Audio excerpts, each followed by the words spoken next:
What's going on, guys, and welcome back to the channel for another episode of this Pentagon challenge. Now, I know the challenge itself has actually been completed. If you've not seen last episode, guys, you need to go and watch it.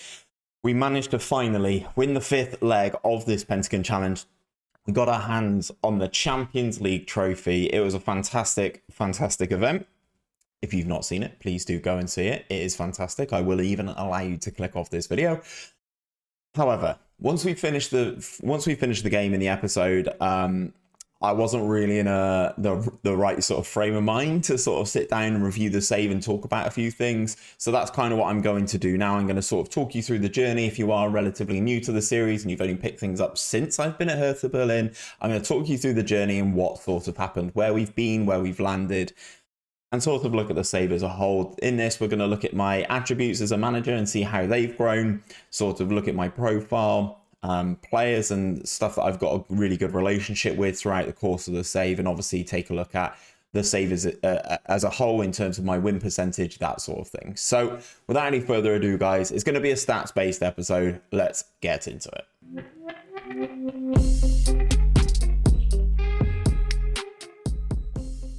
Right, guys, so we are back, and here is, as I said, this is everything. We won it all. Obviously, undefeated season in the Bundesliga. It's the second undefeated season that we've had in this career. We obviously had the other one at Kaiser Chiefs in Africa. We've won the Champions League, the DFB Pokal, the DFL Super Cup. It's been a fantastic save. I've really enjoyed the whole journey of it. Obviously, we've finished in Europe, which is kind of what I would have liked to have done regardless anyway. So to get the job done at Hertha Berlin, obviously the club that I've used in my Glory Hunter challenge to start that off, it couldn't be more fitting, if you ask me. Obviously, the Champions League is the pinnacle. So if we go into the home screen, and first and foremost, let's just check out my profile, and I can sort of explain some stuff to you. So obviously now things have improved. I'll go over my stats in a second because I know they're going to be covered by my fat head. So in terms of jobs, though, is there a better way to see this? Yes, there is. Job history. So in terms of jobs, guys, I think if you look at this screen as a whole, we have been very successful. We started off in Central Español in the Segunda Division in Uruguay. We managed to get them promoted and got ourselves into the top flight of Uruguayan football, which, no slight if you are Uruguayan, it is not the pinnacle of football in South America. I felt that the move needed to happen. We needed to get out of Uruguay and get ourselves into a big job in one of the big nations. Obviously, the most qualification points for the Copa Libertadores fall to Brazil and Argentina. So we had to basically pick a country that we wanted to work in. Brazil had the higher coefficient ranking, so I wanted to work in Brazil. From there, we moved to Guarani FC. Obviously, reputation wasn't fantastic, so we moved to a second tier Brazilian outfit with Guarani. We were promoted from the Brasileiro Serie B. We didn't win it, but we were promoted nonetheless. We finished the second season at Guarani. We finished second, as you can see, which is absolutely ridiculous, in 2024. That then prompted Santos to approach me with their manager vacancy. Santos, much bigger club in Brazil. Obviously, the likes of Pele, Neymar, etc. have all come through Santos. We had a great time at Santos. As you can see, competition wins racking up left, right, and center. In our first season there, we managed to win the Brazilian title, the Copa Sudamericana, which is the second tier continental competition, and the Sao Paulo State Championship in our first season. After that, in 2026, we kind of won it all. Copa Libertadores, the Brazilian League title, the Sao Paulo State Championship, the Recopa Santander Sudamericana, and the Super Copa de Brazil. We kind of won everything that we had on offer except from the Brazilian Cup in that season, which was fantastic. It really kick-started the journey, and we were able to sort of move things on a little bit. From there, we took what was conceived as a step down, but obviously we needed to do it for the challenge. We headed over to South Africa with the Kaiser Chiefs. In their first season, I took over mid-season. In their first season, we managed to get them up into fourth. They were in a really bad spot when we took over, which I yeah, we only got manager of the month once. Pretty shambolic. However, I will say with the Kaizer Chiefs, they are one of the biggest clubs in South Africa. And I think I touched on this in a previous video about features I'd like to see in FM22. I definitely think the more leagues within the continent of Africa are required.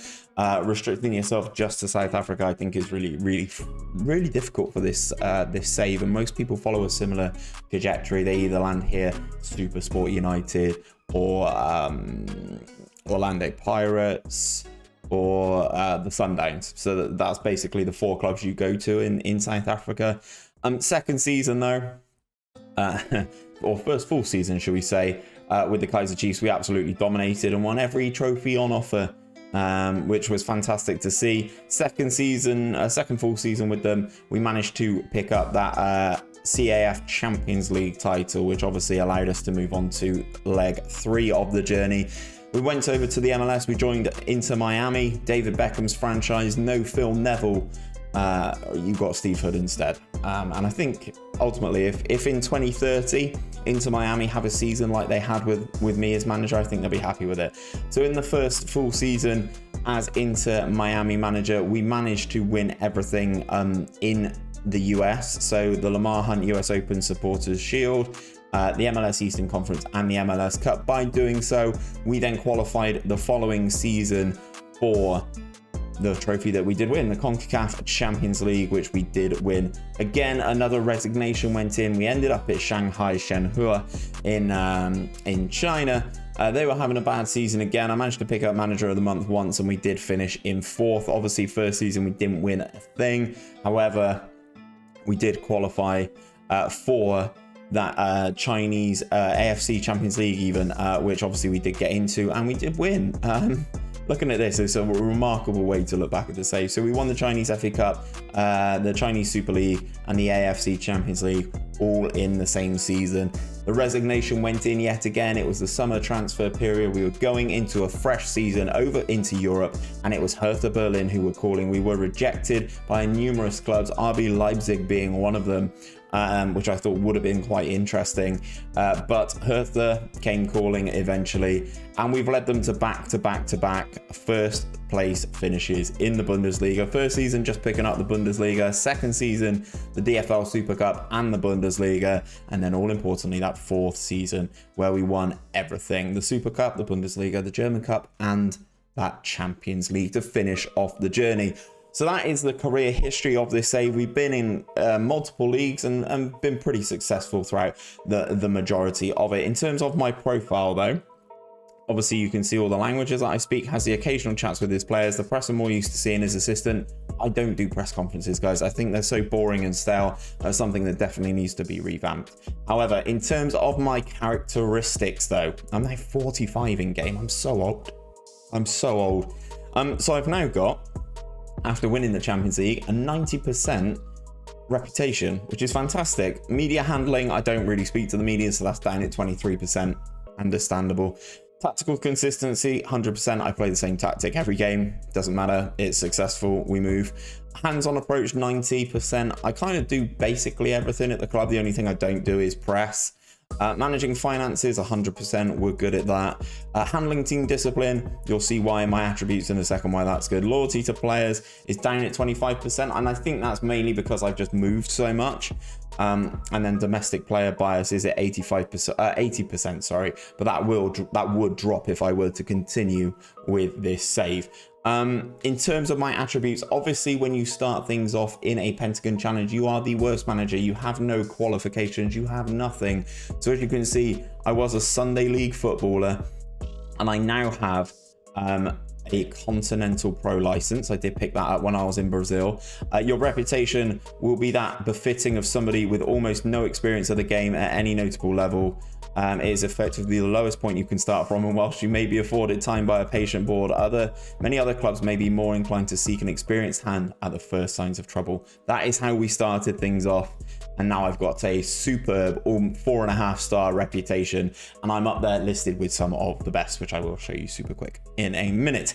The attributes, though, you do start bottom of the barrel, and we've really worked it up. Obviously the coaching badges do help, but the more you just play games, the more games you do play. I've just looked at my career stats stats. I've played 754 games in this career, which is just ridiculous.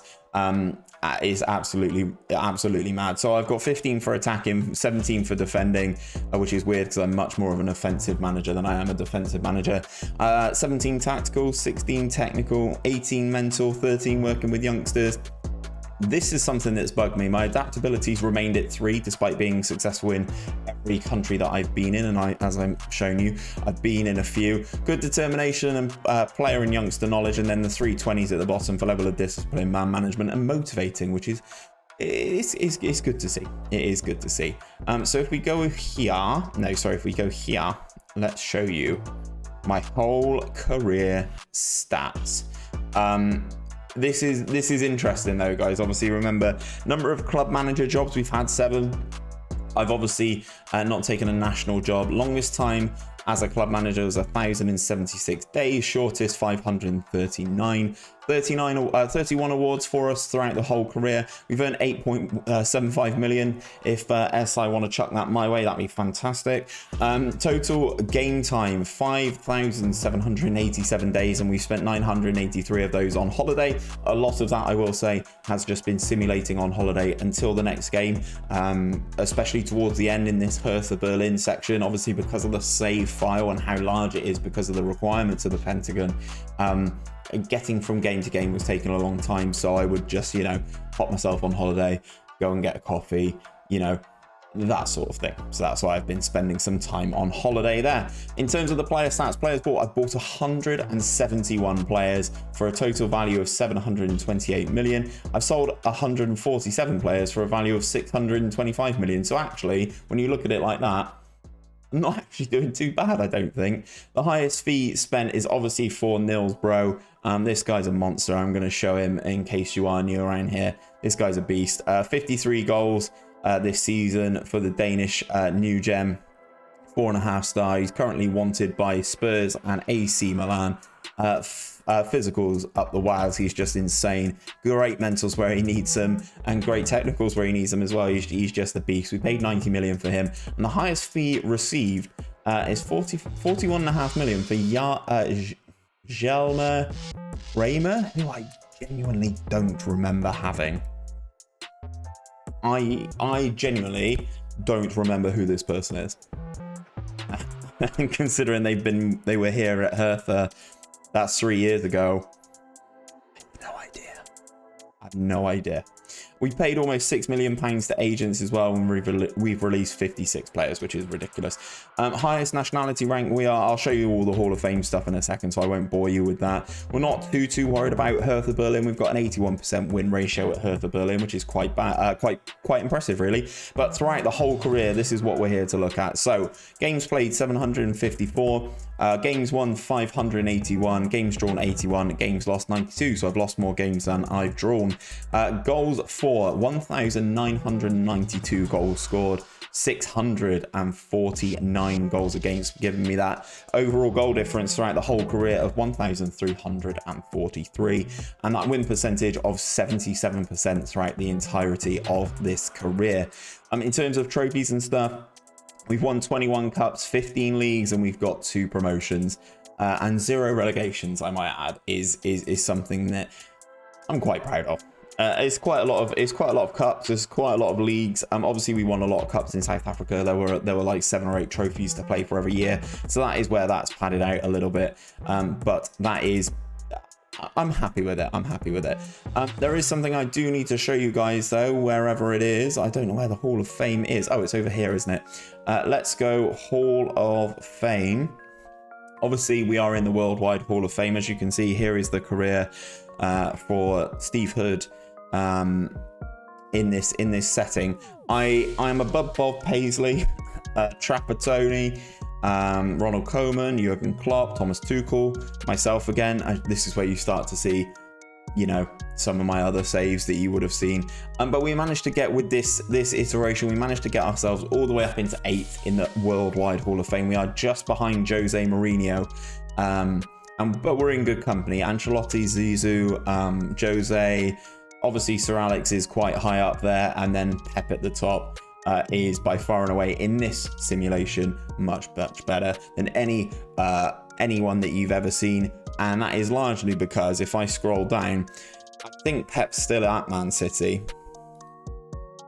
Is Pep still at Man City? Pep is still at Man City. And whilst he's been at Man City in this simulation, he's won all sorts. He's won another 1, 2, 3, 4, 5, 6, 7 Premier Leagues. 1, 2, 3, 4 AFL Cups. Oh my God. Loads of Community Shields. 1, 2, 3, 4, 5, 6, 7, 8, 9 FA Cups. And 3 Champions Leagues. So no wonder Pep is by far and away the best manager compared to anybody else in the history of world football, because he's dominated the world at Man City, which is absolutely crazy. One of you guys did want to see my game status. Obviously you can see everything here. We saved it an awful lot. Loving that autosave. They wanted to see my game dedication factor, which says I think I should include Football Manager on my CV, which, yeah, I could believe that. And the game time that we've elapsed on this save, 14 days, 11 hours and 57 minutes. Mad. That is ridiculous.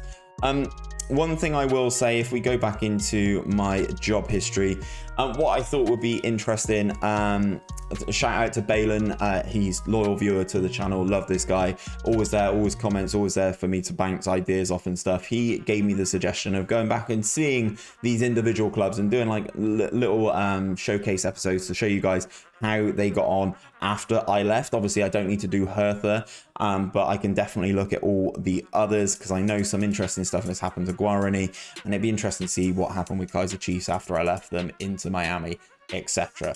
But that is where I'm going to leave this little review episode. If you did want to see anything else, anything in the save, please do let me know. I'm fully open and transparent. Just let me know what you want to see, guys. But that is where I'm going to leave things for today. If you have enjoyed this little recap episode showing off some of the stats of the save, then please do drop a like on the video down below. Subscribe to the channel if you are new around here. I don't know why you're just picking it up right now. The series has just finished. Subscribe down below.